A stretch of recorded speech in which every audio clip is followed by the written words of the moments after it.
कर्क, सिंह आणि कन्या या राशींवर शनी वक्रीचा काय परिणाम होणार? 138 दिवस महत्वाचे. वक्री शनी 2026 कर्क, सिंह आणि कन्या राशीवर काय परिणाम होईल? 138 दिवस अत्यंत महत्वाचे आहेत.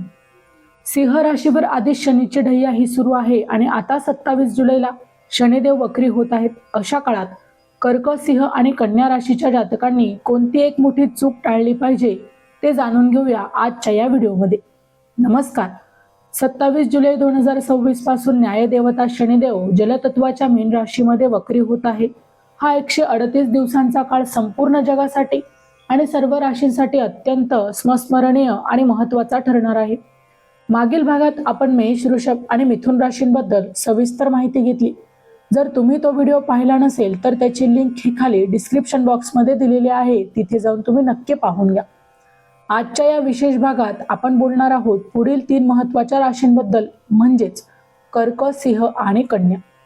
आता या 3 राशींपैकी एका राशीवर शनीची ढैया ही सुरू आहे. जेव्हा शनी वक्री होतात तेव्हा थेट मागच्या घराचे फळ देखील देतात.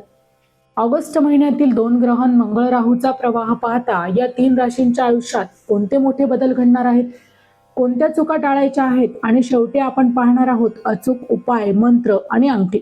चला तर मग थेट आता विषयाला सुरुवात करूया. कर्क राशीच्या जातकांना तुमच्यासाठी शनिदेव हे सप्तम आणि अष्टम या स्थानांचे मालक आहेत. सध्या शनी तुमच्या भाग्यस्थानातून गोचर करत आहेत आणि शनी वक्री झाल्यामुळे ते तुम्हाला तुमच्या अष्टम स्थानाचे फळ देतील. अष्टम स्थानात हे गूढ विज्ञान, अचानक मिळणारा धनलाभ आणि जुन्या अडचणीचे असते. या 138 दिवसात कर्क राशीच्या जातकांनो अचानकच कुठून तरी अडकलेले पैसे तुम्हाला मिळू शकतात. जे लोक रिसर्च क्षेत्रात आहेत किंवा ज्योतिष, तंत्रमंत्र यात जे लोक रस ठेवतात त्यांना मात्र मोठी प्रगती मिळेल. नशिबाची साथ मिळण्यात जे अडथळे येत होते ते मात्र आता दूर होतील. मीन राशीतील वक्री शनीची दृष्टी तुमच्या 3 स्थानावर पडत आहे. एकादश स्थान अर्थातच आर्थिक आवक वाढेल, जुने मित्र किंवा मोठे भाऊ बहीण यांच्याकडून मदत मिळेल. तृतीय स्थान तुमच्या पराक्रमात वाढ होईल, पण लहान भावनांशी विनाकारण वाद टाळा.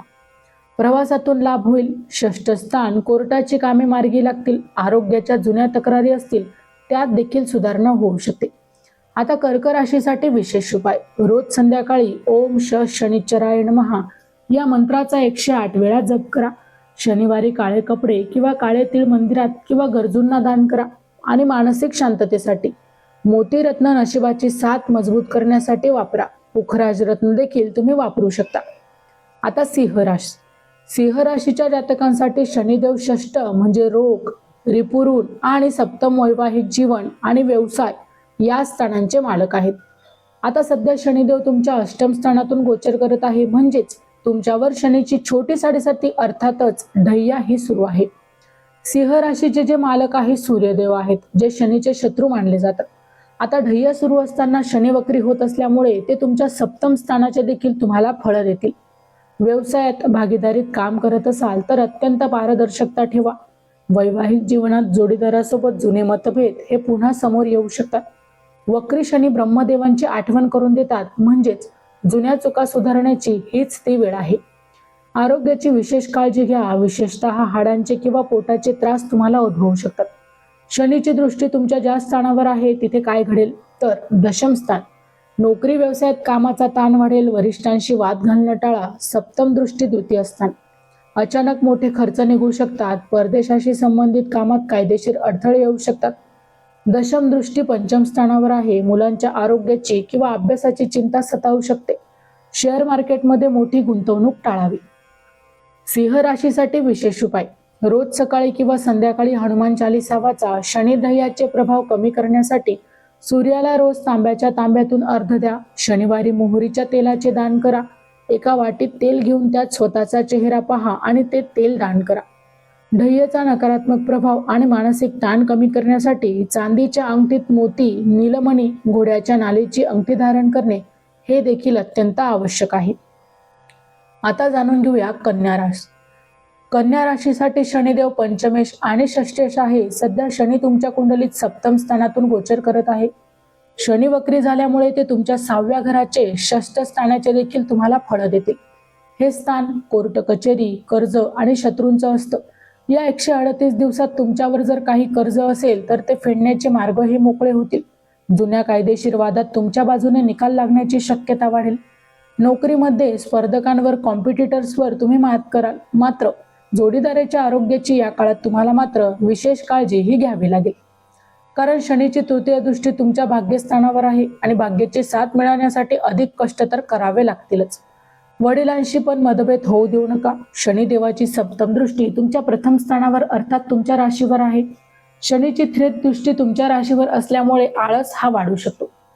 कोणताही निर्णय घेताना थोडा गोंधळ उडेल, म्हणूनच घाईत कोणताही मोठा निर्णय घेऊ नका. दशम दृष्टी चतुर्थ स्थान अर्थातच सुखसुविधांमध्ये कमतरता भासेल. घराच्या नूतनीकरणात किंवा गाडी दुरुस्तीमध्ये देखील पैसा हा तुमचा खर्च होऊ शकतो. कन्या राशीसाठी आता विशेष उपाय काय आहे तर ओम प्राम प्रीम प्रोम स शनिश्चराय नमः या मंत्राची माळ जप करा. शनिवारी दिव्यांग व्यक्तींना किंवा गरजू मजुरांना अन्नदान करा. काळे पादत्राण दान करा. मानसिक संभ्रम दूर करण्यासाठी आणि निर्णय क्षमता वाढवण्यासाठी पन्ना, पॅरिडॉल, ऑनेक्स खडा धारण करणे हे तुमच्यासाठी उत्तम राहील. तर जातकांनो 27 जुलै 2026 पासून सुरू होणाऱ्या शनीच्या या 138 दिवसांच्या वक्री काळात घाबरून जाण्याची बिलकुल गरज नाही. शनिदेव हे न्यायाचे प्रतीक आहे, त्यामुळे तुमचे कर्म सुधारा. कुणालाही फसवू नका. तुम्हाला तुमच्या राशीबद्दल काही शंका असेल तर व्हिडिओ खाली कमेंटमध्ये नक्की करा.